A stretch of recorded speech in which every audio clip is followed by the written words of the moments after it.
Okay, so I'll start with Alotta. It's available this fall, I believe, and it's our high-yielding special purpose wheat.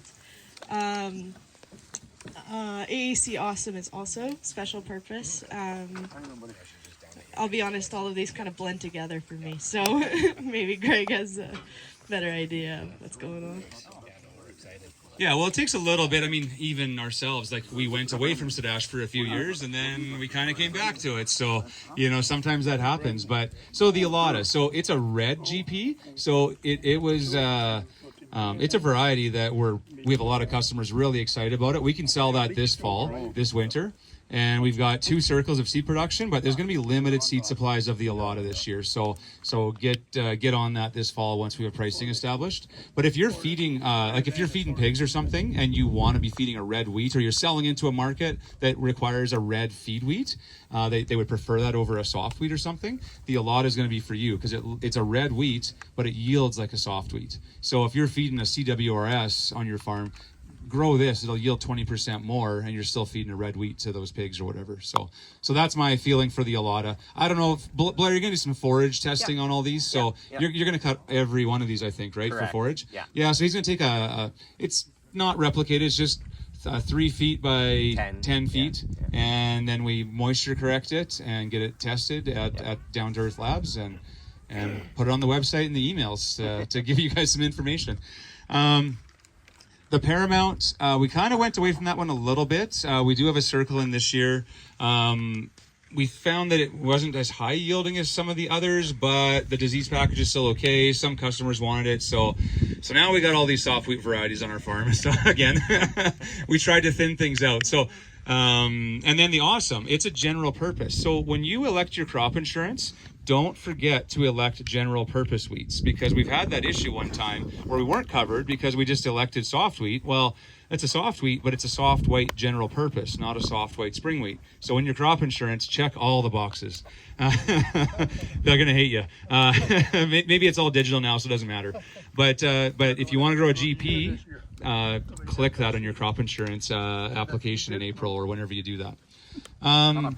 Sadash, little weaker disease package. It's weaker for fusarium protection, but for people that are doing silage, that's not such a big deal. And for people that are growing grain, it just seems to pump out the yield still. So weaker for disease, keep that in mind, but it pumps out yield. The Awesome, it pumps out yield as well. It looks a little bit behind than these ones this year. Last year, I wouldn't say it looked like that. So I don't know what's going on there.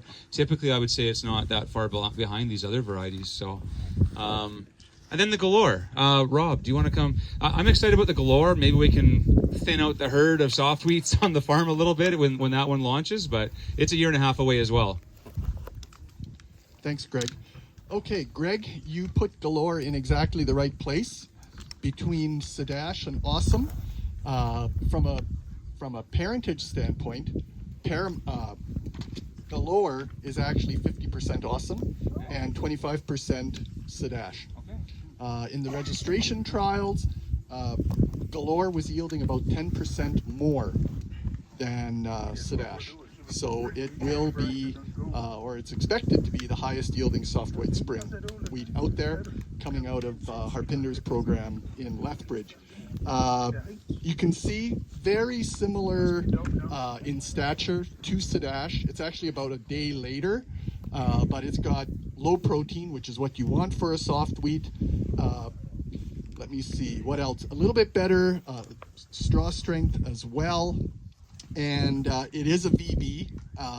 The refuge in it will be AC Andrew. And yeah, I think that's about all you need to know. Any questions on soft wheats from people?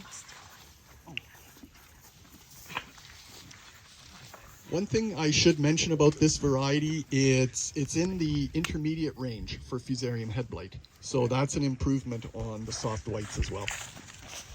Okay, because I think Awesome was rated I for fuzz as well, I believe. Yeah. I think I saw that somewhere, yeah. So that's great. And it's amazing actually how many of our customers in central Alberta are actually contracting this for malt or distilling. It's actually surprising how much soft wheat goes into that. Some of them want to do the awesome, but it's not a soft white spring, so then it kind of confuses people about what they can do with it and whatever. So I think that'll be an easier answer with the Galore as a kind of a roundup of all these varieties. So that's amazing that it's 50% awesome. Hopefully the rest of it's good too. Hope you got that on video, Abigail. Any questions here before we move along? Okay, let's. Galore is available in a year and a half, so fall of 25. So let's move in front of the tricks with the truck. I think we'll move the trailer ahead a little bit, and then we can sit.